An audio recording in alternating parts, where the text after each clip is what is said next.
God, y'all are mad at me. Hey, I guess this is welcome back to Funny Cast Shows. I guess the last 10 episodes, we'll call them season one. And we are back. No, this is not dead. I have not fulfilled the prophecy. I am going to at least make it past episode 13 before this thing falls apart. But I'm so pleased about the fact that people were hitting me up, messaging, asking at shows, all sorts of stuff about when the show was coming back, and here it is. The only reason that I even took, I guess what we would call a forced hiatus, was just the fact that everything was kind of happening at once. I had an England trip all month of February. If you were at Atlanta Wrestling Entertainment Sunday, I got engaged to an undead bride. Yeah.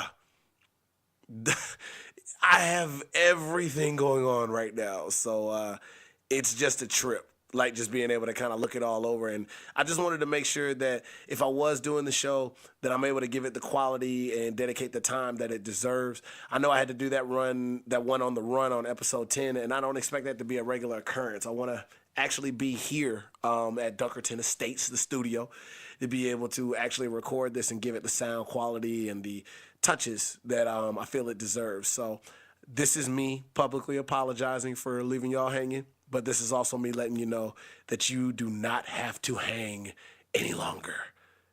Funny Cast Shows is back, daddy, or mama, gender equality around here.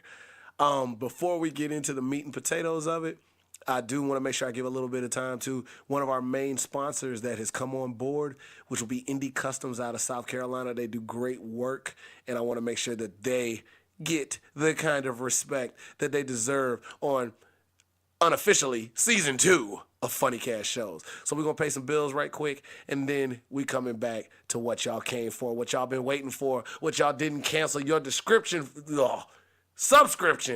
See, I'm so flustered, I'm just saying whatever. For Funny Cast Shows. Suge D in the building.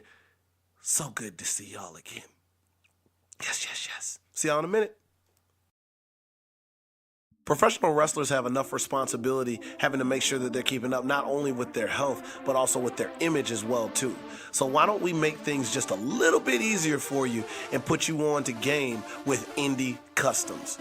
Indie Customs provides a personal touch to be able to give you something just a little bit different, a little bit extra, a little bit stand out when it comes to your merchandise game, as well as being able to sell your brand as you go from show to show or even online. The products that they can custom make for you include vinyl decals, hats, t-shirts, hoodies, tank tops, shorts, bandanas, even merchandise that you haven't even dreamt up yet. Customs is changing the game by providing a level of personal service that sometimes you just can't get with a lot of the bulk ordering spots, your regular t-shirt printer, or other places that you're going to.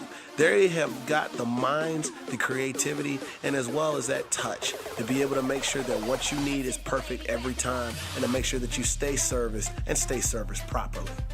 Indie Customs is also the home for exclusive merchandise from sponsored athletes such as the Gymnasty Boys of Timmy Lou Retton and White Mike, the Lethal Enforcer James Drake, the Lethal Lovers Anthony Henry and Amber Young, the Big Bang Ronnie Nicole, the Black Cloud Joseph Black, Mr. Sleaze, and also recently being added to their roster, the new flavor, Suge D. Hey, moving up in the world. So whether you're just a fan that wants something that's just a little bit different from what everybody else sees at the shows, or whether you're a professional wrestler that just needs that extra touch to be able to make sure that you stand out and make that money at the gimmick table, Indie Customs is here for you. Look, I've laid this thing out as best as I possibly could. I think it's time that you play this thing out. You can reach Indie Customs by calling 864-923-6115. Indie Customs on Facebook at Indie Customs 8, email at indiecustoms8@gmail.com, Instagram at Indie Customs, and Twitter at Indie_Customs. It's time you got a professional custom with some independent thought. Indie Customs, it's what's poppin', man.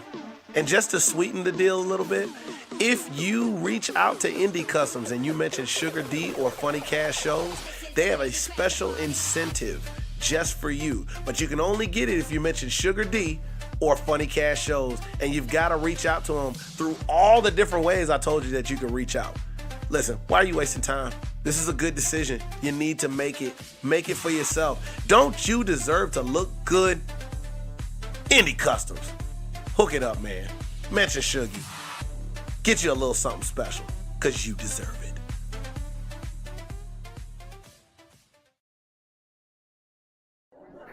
It's about that time, ladies and gentlemen. It's time for the soul seductive sounds of the Soul City Shouty. Ladies and gentlemen, welcome to the stage, Sugar D.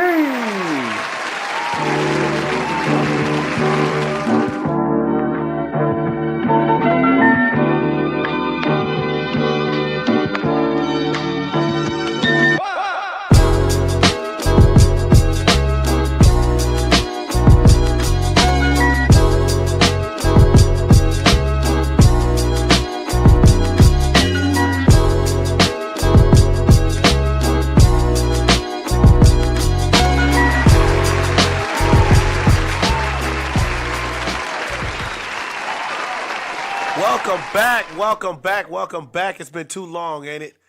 Oh, man, it feels so good to be back here with y'all, back on stage. Keith the Beatham with the sweetness. I know he's been just chilling on the couch waiting, trying to get that check. I still paid him while he was gone now. Come on, I ain't going to let him just sit there like that.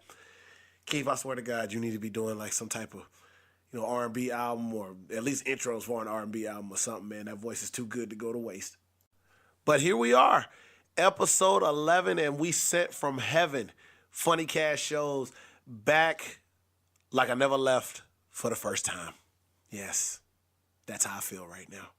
But the reality is, for those that have been paying attention, I was gone for a little while. Yeah, February, all month of February, and I definitely got my share of jokes from promoters talking about how I'm just going to leave during Black History Month.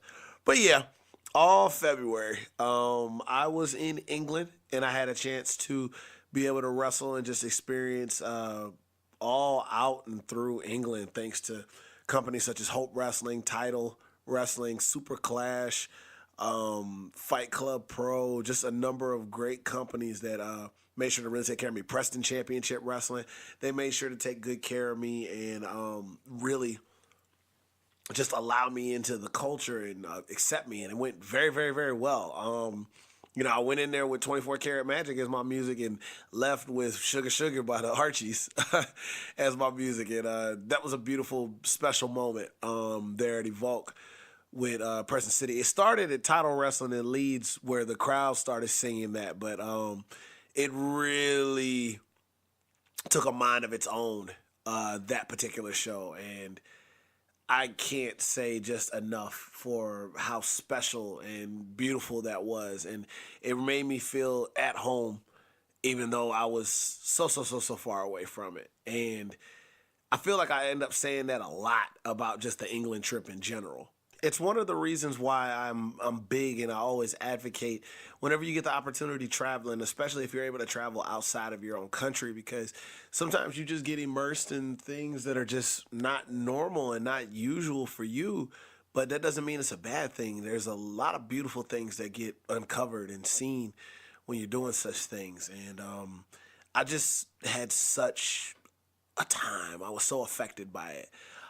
So affected that I will be going back for 3 months. I recently announced that on my Twitter, at Sugardunkerton, that starting in June, I'll be over there for 3 months. Hopefully I will not take a 3-month hiatus from this show. In order to do that, I'll come up with some kind of way to make sure that you're getting the sound quality you deserve while still being able to deliver it internationally. I'll never put y'all through that again unless I give y'all a reasonable, what's the word I'm looking for? A reasonable, I suppose, statement as to why I would be gone that long. And, it sucked not being able to do the show, because there was a lot of stuff I wish I could have talked about in real time that was happening. But that'll just make for great stories that'll come up in unofficially season 2 of this show, given the break. And I appreciate y'all for just being so patient and just understanding of me, because I've just had so much going on, like I alluded to in the show teaser. at the beginning, but it's all good. Like, it's just really good stuff, you know?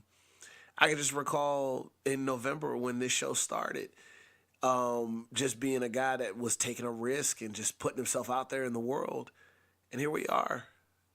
I want to say 5 months later, and I'm still making money. I don't have any delinquency notices. Nothing's been repossessed.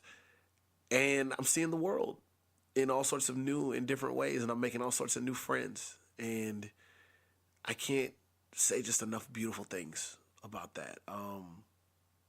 It really just affects me in a very special way, and I'm glad you guys have stuck by me and you continue to support me through your journey, through my journey, your journey too, because that's what I'm here for too. Like, when you guys listen to this, I'm hoping that it gives you a little bit of push for your particular journey, because I went to England not knowing a soul really other than the incomparable Sparks Williams, the greatest family man / professional wrestler that I've ever met on the English countryside.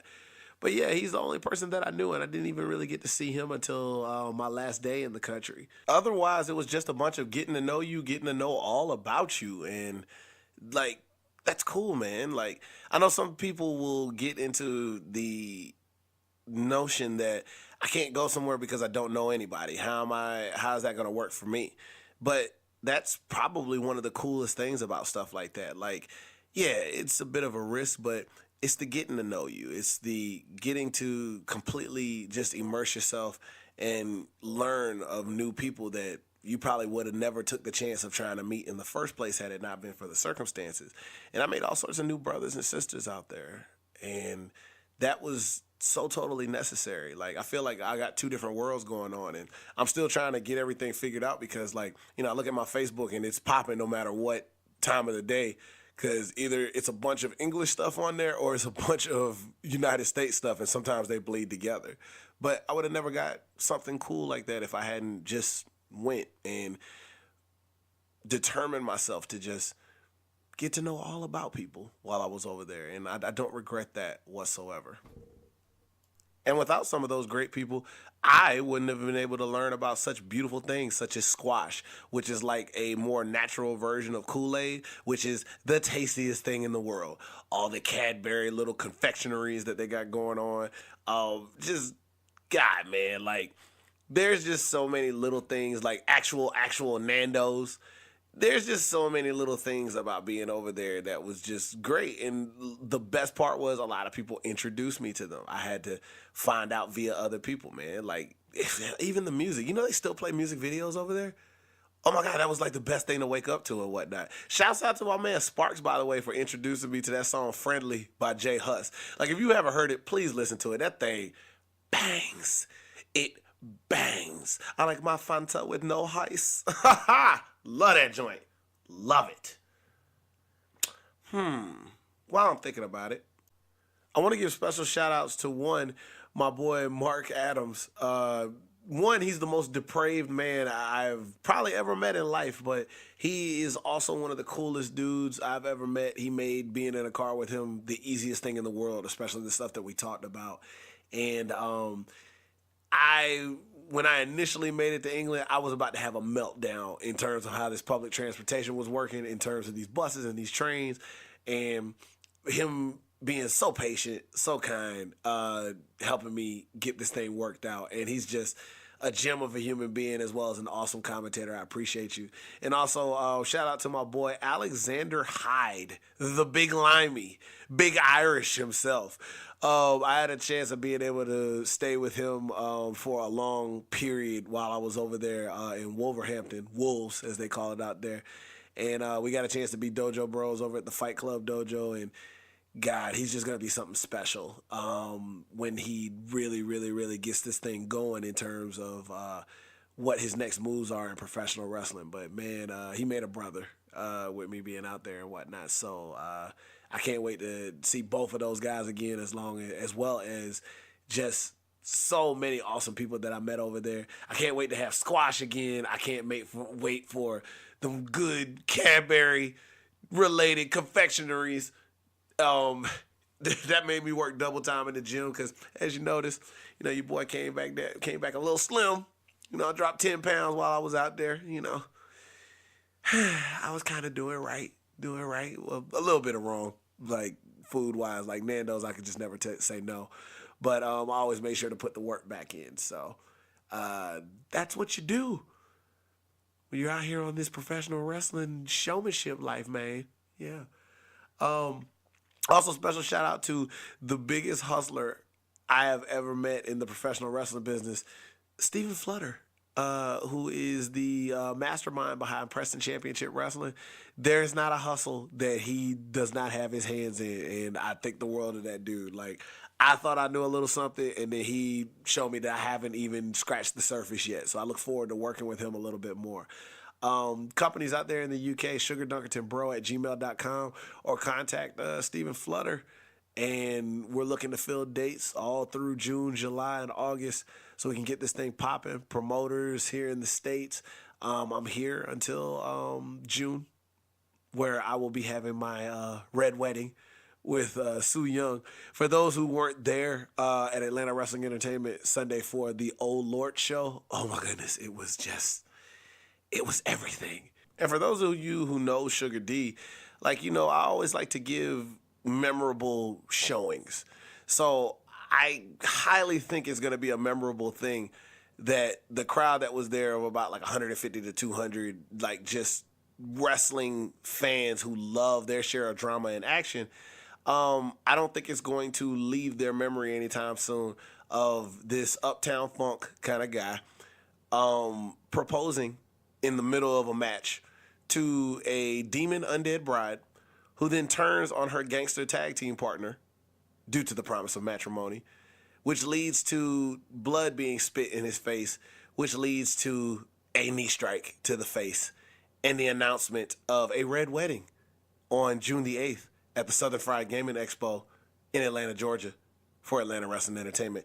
That wasn't me plugging. That's just me letting you know the information. So, definitely a surreal moment, and all those things probably shouldn't have came together the way that they came together, but they work, and that's what I love about when you craft a story properly. They're willing to suspend all disbelief and just be in the moment, and I love stuff like that. It was definitely a special moment, and it was definitely cool after being gone so long just to be received by my ATLians, and yeah, marrying a serial killer. Life just comes up and punches you in the face. No, literally, it punches you in the face because I think a few minutes before that, we were actually trading strikes to the face. And now, we're about to have some unholy matrimony. Who'd have thought? And aside from your requested presence there at the wedding, if you want to actually get something from our official wedding registry, we did one of those. You can feel free to visit www.amazon.com/wedding/share/redwedding-Sue-Shug. That's www.amazon.com/wedding/share/redwedding-Sue-Shug. There's probably going to be some items on there that you're going to highly question, but we promise two things with anything if you do decide to get anything off this registry for us. We offer happiness and plausible deniability, just in case. We promise you won't be an accessory to anything that may come up with the purchase of any of these items. You just have to see them for yourself, that's all. But yeah. Now, just because I've been gone a minute doesn't mean that I forgot how this show works. And one of the things that I definitely want to touch on with the second half, as you always know, I do a little bit of a ramble in this first half, and then I have what I like to muse about, usually a nice little funny story, sometimes a little too real to be funny, sometimes a little bit of both, because as you know, I like to talk about the mess and the stress that comes along with chasing success. I got a story for you. And because I've recently come back on some international flavor, I want to share with you a little something that you may not know about Sugar D. I've actually been banned from 2 countries. 2. I'm actually going to talk to you about the shortest of the 2 bans, which was when I attempted to get into Japan for Smash, which was Tajiri's promotion at the time. That's definitely a funny one. And I think probably the next episode or maybe the episode after that, depends on how I'm feeling, I'll tell you about the other, much longer, still asked about band from another country. Listen, I've lived a very sordid and crazy life, but I have noticed that if you're just real with people and you're nice, you'd be surprised how much you can get done. So, that being said, we're going to slide back for just a second. We're going to go back for one more little break to pay some bills, and then we have our first story of the new season 2 of Funny Cash Shows. Season 2, I can't believe we're there. And like I said, I promise, we're going to make it past episode 13. That's what I was told. Usually most shows don't make it to the 13th episode or make it past the 13th episode. Well, screw your expectations, bruh. I'm here. I'm still standing. Funny Cash Shows. Talk to you in a minute.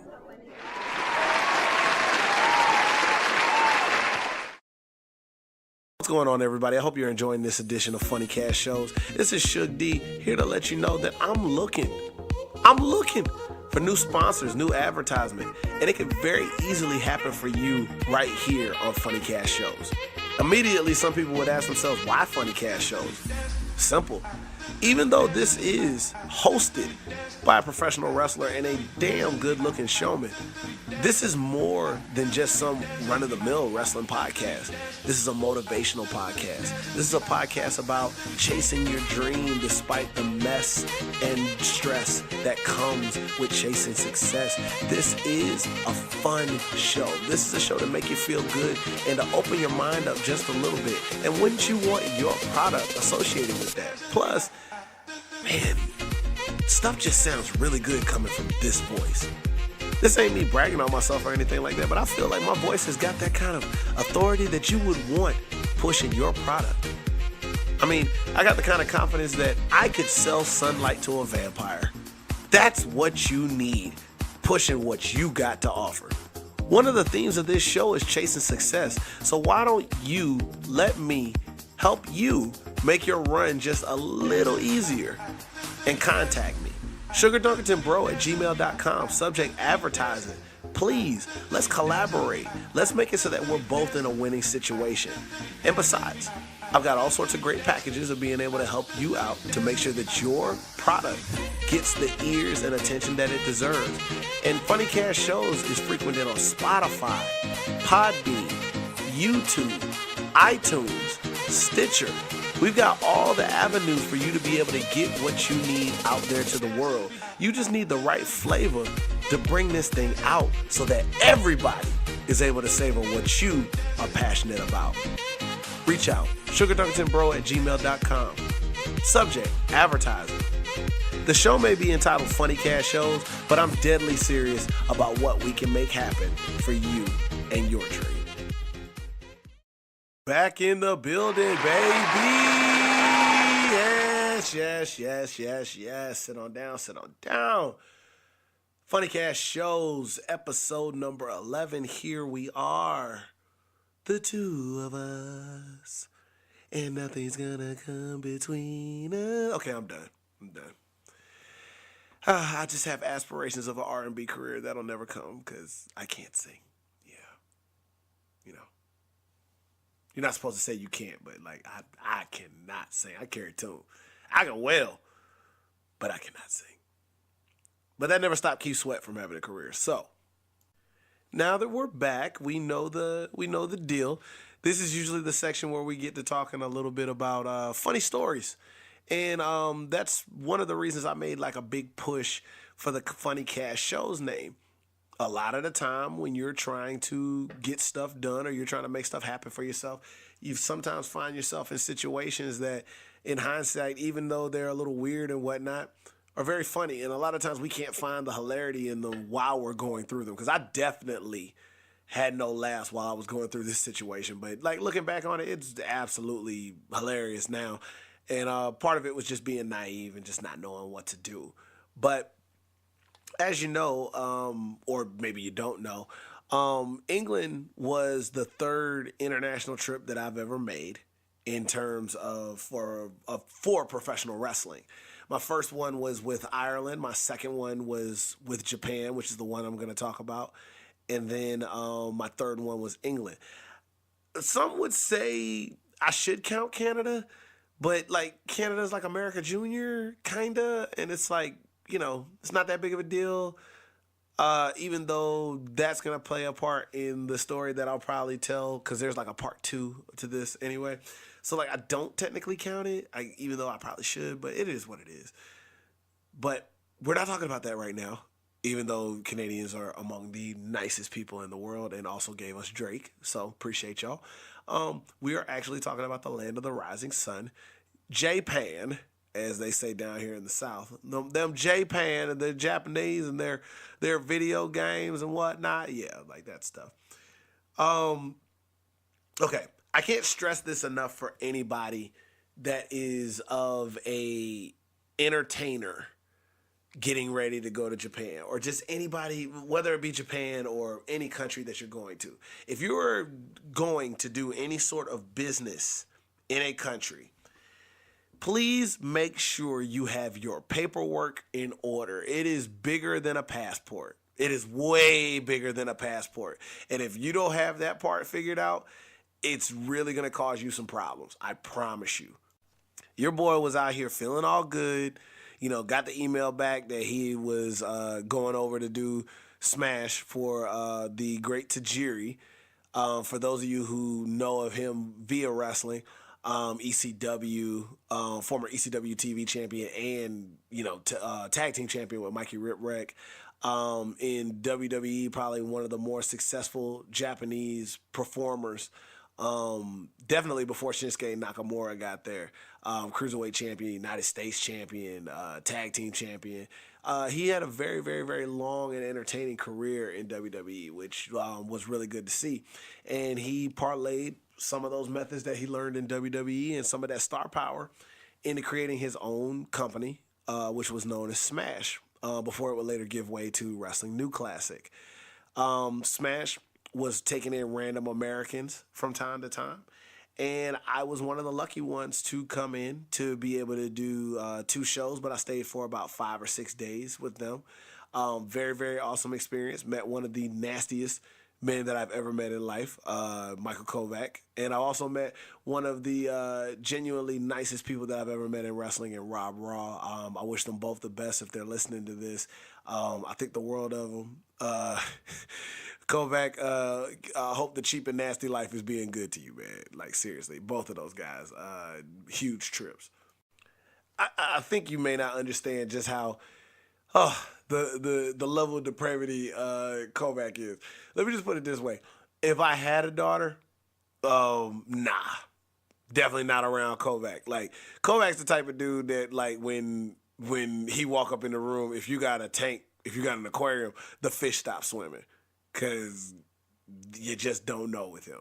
So, but I mean that with the utmost love. Plus, the two of them are always going to be near and dear to me, because when I got my Ribera jacket, not to flex on y'all, you know what I'm saying? It's just everybody don't get a Ribera jacket. I just remember saying, yo, we got to go to Ribera one time to try to get this jacket. And the two of them, hoping to save as much money as they could on that trip, we're like, yep, we'll go. But if we spend all this money to go to this steakhouse and not get these jackets, we're going to beat your ass. And fortunately, there were no ass beatings to be had. They knew who we were. Jackets were given. Pictures were taken. Times were good. And I still keep that lovely, lovely, warm, by the way, they had that winter jacket. Oh, that joint was, so nice, so nice. I would love the summer version of that jacket, the one that Jonathan Grisham was incessantly wearing for like 3 or 4 months after he got it when he came back from Japan, but beggars can't be choosers. So I keep that in the Wall of Fame in the conservatory of Dunkerton Estates, because everybody can't get that jacket. You can get a knockoff of that jacket, but you can't get that jacket unless you got some clout, son. So yeah, that's all there is to that. But that moment would have never happened if things had stayed the way that they stayed when I initially tried to come into the country. So, the story about that. We kept up via email correspondence basically about the things that I would have to do when I got ready to come into that country. Japan is very, very strict, especially with their wrestling companies, in terms of how they run them. They have actual offices. They treat it like a business. America can be a little bit more loose about how promotions are ran.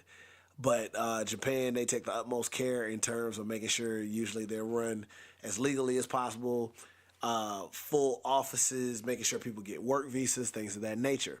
So in order for me to get my work visa, they sent what was known as a certificate of eligibility to me.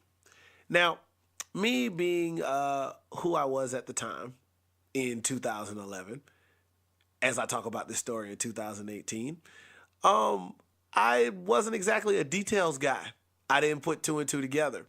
A certificate of eligibility is something that you take to your consulate in whichever state you reside.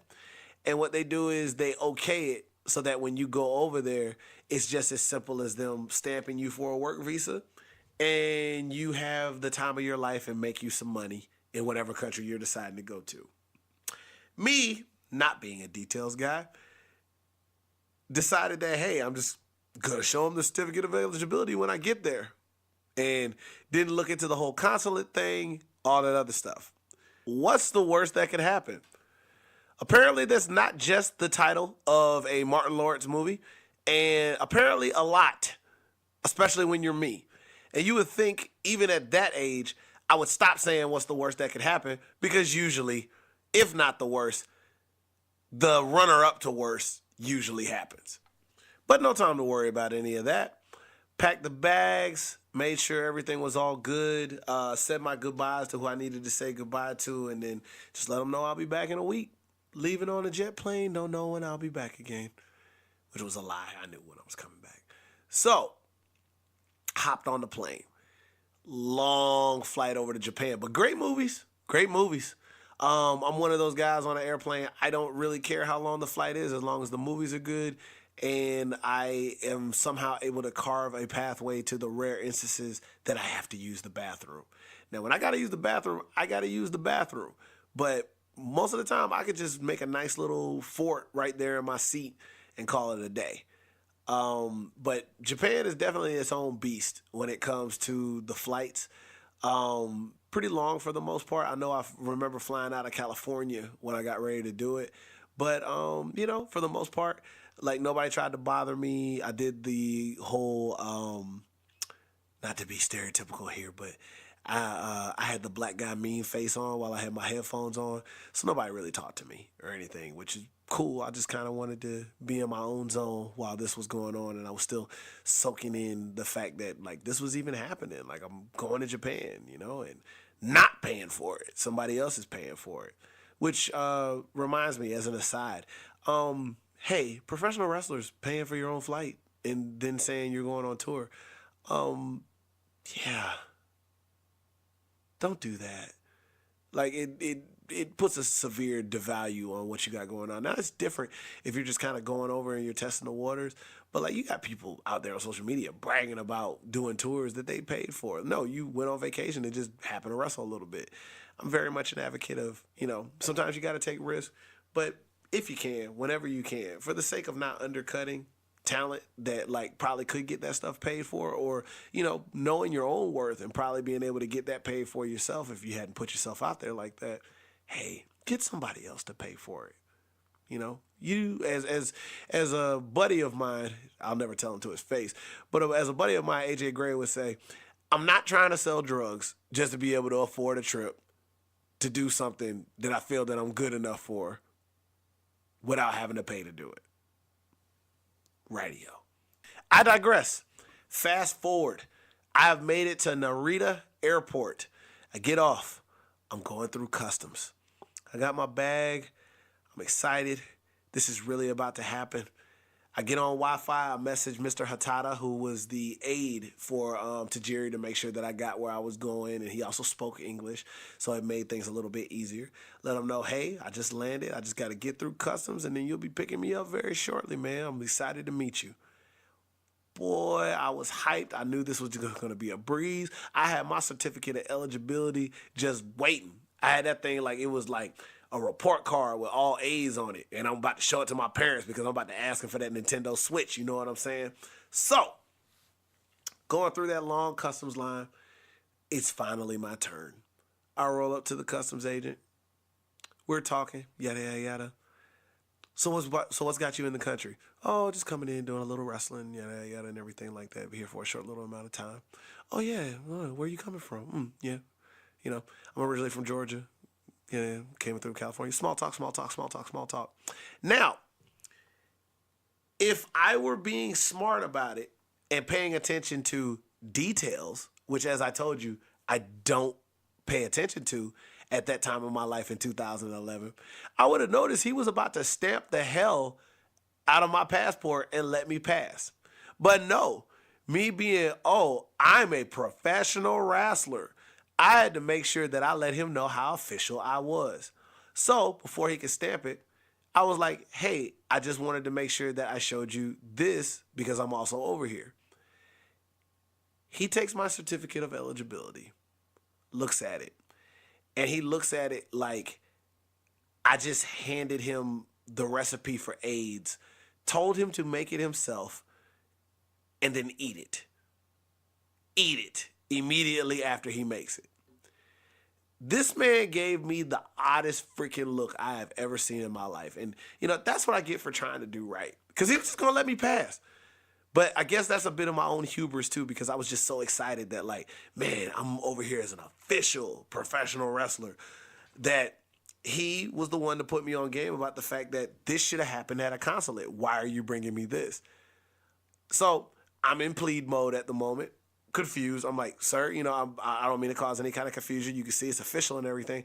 I'm just trying to make sure that while I'm here in your country, I'm doing it correctly the way that I'm supposed to. I mean, will you still let me pass? Hold on a second. Now, hold on a second, traditionally, is never a good thing. Hold on a second is like, hey, let me go grab somebody so that they could go cause more problems for you. Or hold on a second, I have to find a way to tell you this terrible news. Or hold on a second because I'm about to do something bad to you. In this case, it's hold on a second, we need to take you into the room. Now, when I say the room, every nice little airport that you go to, when something ain't right or something is wrong, they take you away from this lovely, lovely airport with all these fun shops and great technology all around you. And they walk you past everybody, too, so that they know exactly that you're in some type of trouble. Okay? So you got all these eyes that are just looking at you that don't speak English, but they're obviously talking about you in whatever their language is as you walk by. And I'm sure if the subtitles came up, they were like, hey, what's this dude with the strange hair and the dark skin getting walked back to the room for? And I keep saying the room because that's literally what it is. You go from all this cool stuff outside of the airport to what looks like an interrogation room from 3/4 of crime movies that you see, all right? The moment he opened the door and I saw another dude in there just sitting, chilling at the desk, like, I didn't want to be there. I knew there was some things about to go down. I wanted to moonwalk back, but can't go back, must go forward. Especially the way that the guy was like placed. Like, he was smart on that one because he made sure he placed himself directly behind me so that there was no turning back. So, walked in the room, door closed, and I'm immediately sat with the head of security for Customs and Immigrations. They have a nice little conversation, which again, subtitles would have been of a nice benefit, or even Google Translate. But in 2011, they hadn't really worked that out yet. So I'm just sitting there waiting for them to have whatever this conversation is so I can find out why the hell I'm in the room. Eventually, they stopped having Wu-Tang film conversation in front of me, and the director of security turns to me and he says, okay. And I was expecting a much deeper, harder voice, like the way that everything was going on. I was expecting him to turn to me and he was like, Dunkerton, you do not... I was expecting one of those numbers. But when he turned around, he was actually very nice. He was like, sir, you have certificate of eligibility. You not supposed to be here unless he's like, stamped in consulate at home. We deny entry. You not come in. Bro, my heart sank all the way down to my nuts, okay? I had never, okay, not never, but let me put it this way. I'd never been banned from a country that I had to fly to, all right? So this was bad. I had my whole week set aside, turned down bookings, all this other stuff like that to be able to do Smash. Plus, this was a terrible look if I got detained at the airport while trying to do it, because obviously that's going to reflect very poorly on me as a talent. This was not good. This was not good. And, you know, as we're talking, I'm like, so what happens now? He's like, we get you on nearest airport to via airplane back home. You turn around. No, bruh, I can't turn around. You know the stories and the roasting that I have to deal with. It wasn't even so much missing out on the money or the opportunity. It was the roasting that I did not want. You can't just get turned around and sent back after you've made a huge announcement that you're going to work Japan. You realize all the roasting I was going to take when I get back home? I couldn't get in the country. They ain't like chocolate over there in Japan. All that stuff like that. It would not have been good. It just wouldn't have been good. And knowing some of my friends, they would have been the first ones to start roasting me. They would have been like, man, you know, I'm just glad nothing worse happened. But, and they would have started roasting me. So, nah, we can't have that. So I was like, is there anything I could do? I promise you I'm supposed to be here. Is there anything that I can do? You get one appeal. If appeal does not go well, you still get sent back. Oh, man, it was so bad. So I'm like, of course, I take the appeal. So during the appeal process, what happened was I showed them information via the correspondence of emails that I was supposed to be there in Smash. Fortunately, I had my laptop computer on me, so I hooked up to their Wi-Fi, and I showed them a picture of the website where I was listed for 2 matches for that week that I was there. Of course, I didn't exactly look the way I looked in the picture, because in that one, you know, I'm all stanced up. I got my gear on, hair super puffed out, no glasses. And then I show up to them like, you know, in my travel wear with a tam on my head and, you know, the librarian glasses. So I guess this is one of those times where I wish that whole all black people look alike stereotype actually benefited me, but not in this particular case. So they were giving me the hard look just to be sure. Furthermore, I had to provide some names so that they could verify that I was supposed to be there. So I gave them Tajiri's number, and I also gave them Mr. Hatada and Kana's number. Now, the name Kana may not mean a ton to you unless you actually follow Japanese wrestling, but it may mean more to you about the name that she chose after the fact when she came to America, which is Asuka. Yes, the same Asuka from WWE, who's challenging for the Women's Championship at WrestleMania. Undefeated streak, pretty badass, you know, that. She pretty much was doing the same badassery around that time. It was just on a different name. And I actually met her and Mr. Hatada in Tennessee when they came over for a Chikara show, and kind of had this incredible main event with Sarah Del Rey at that show. So if you get a chance to track that down, you definitely want to watch that. It was good stuff. So we have that opportunity where when we were over there to actually grab something to eat, and the two of them had never been to a buffet before. So it just so happened that I was going to break their buffet cherry with one of the best buffets that you can get in the South. The Scott Steiner approved Shoney's. So On my dollar, I went and I took them to Shoney's and I went ahead and paid for them. And all I can remember was, and I'm reminded because when I went to Japan, there aren't buffets over there. So I walked them over to the buffet area where you could just pull anything, and they look around and they're like, which is us? And I'm like, all of it, my friends. And they're just all smiles, and they're like, oh, and man, they ate up very nicely. And they were just amazed, like the free refills, all the other stuff. It's just stuff we take for granted over here. But I made sure that they tried them French toast sticks with the syrup. Because if you ain't at Shoney's, I got so excited I'm over here calling it technology.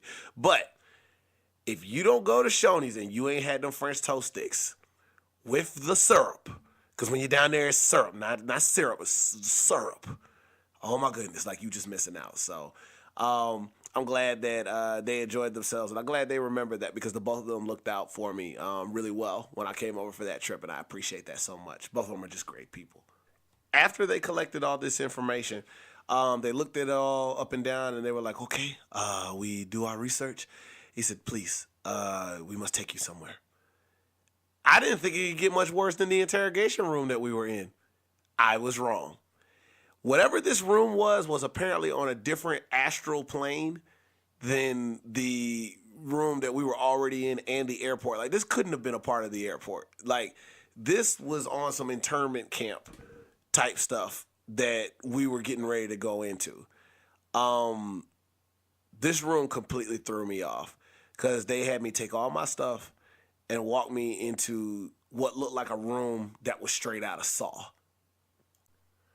The room was nicely decorated with a rusty water fountain, a bed that looked like it was just a bunch of like do-it-yourself steel rails put together, and they just threw like a comforter on there, and like a sink. No mirrors, none of that stuff. Room was all white.